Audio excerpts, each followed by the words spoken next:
বাংলার জমিনে আর আসতে দেওয়া হবে না ক্ষমতা।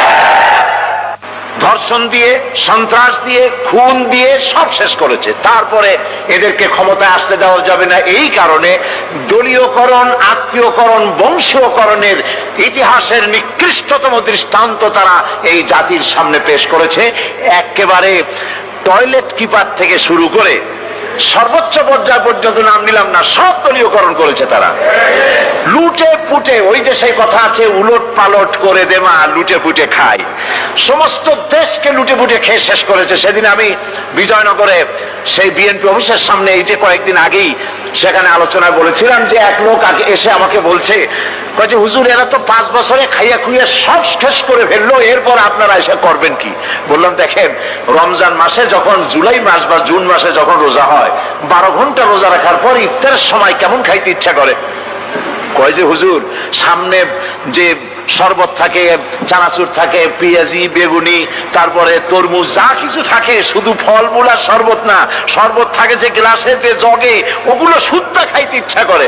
বললাম 12 ঘন্টা রোজা রেখে যদি গ্লাস ঘটি বাটি শুদ্ধ খাইতে ইচ্ছা করে, ওরা তো 21 বছর রোজা রাখছে, সমস্ত বাংলাদেশ চেটে পুটে খেয়ে সব শেষ করে দিয়েছে।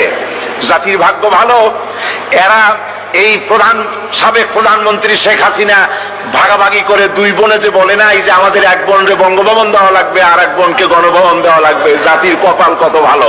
এরা যদি আবার ক্ষমতায় যেতে পারে, গোটা বাংলাদেশের মানচিত্র কুড়ে কুড়ে খেয়ে ফেলে দেবে। এরা হচ্ছে ইসলামের দুশমন, এটা কোরআনের দুশমন, এরা আল্লাহর দুশমন। শেখ মুজিবের চাইতেও নিকৃষ্ট হচ্ছে তার মেয়ে। এক কাফন চোরার গল্প সেদিন আমি বলছিলাম জনসভার ভিতরে।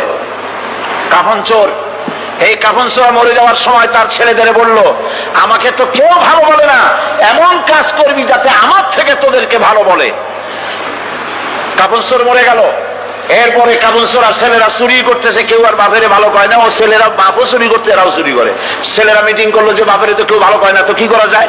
শেষ পর্যন্ত তারা এক কাজ করলো নতুন করে, শুধু কাপড়ই তারা চুরি করে না, কাপড়টা চুরি করে লাশটার গলায় দড়ি বাঁধিয়ে গাছে ঝুলাইতে আরম্ভ করলো। লোকেরা বলা আরম্ভ করলো, এর থেকে তোর বাপ ভালো ছিল। ওর বাপে তো শুধু কাপড় চুরি করেছে, ওর বাপে তো কোনো লাশ ঝুলায় রাখে না, এ শয়তানের তো লাশও ঝুলায় রাখলো। আজকে জাতীয় কথা বলতেছে, শেখ মুজিব তো তার মেয়ের মতো সাইকুল হাদিস গ্রেফতার করে নাই, মাদ্রাসা বন্ধ করে নাই, আলেমদেরকে অত্যাচার করে না। এই মুজিবের চাইতে নিকৃষ্ট বেহায়া তার মেয়ে। একজন মহিলা হয়ে তিনি মুসলমানের মেয়ে বলে দাবি করেন, আমরাও মনে করি একজন মুসলমানের মেয়ে, কিন্তু কোন মহিলা পরপুরুষের সাথে হাত মিলাতে পারে না, হারাম। তিনি যত পুরুষের সাথে দেখায় উনি হাত মিলান, শুধু তাই নয়, পরপুরুষের দেওয়া হাতে চুমা উনি গ্রহণ করেন।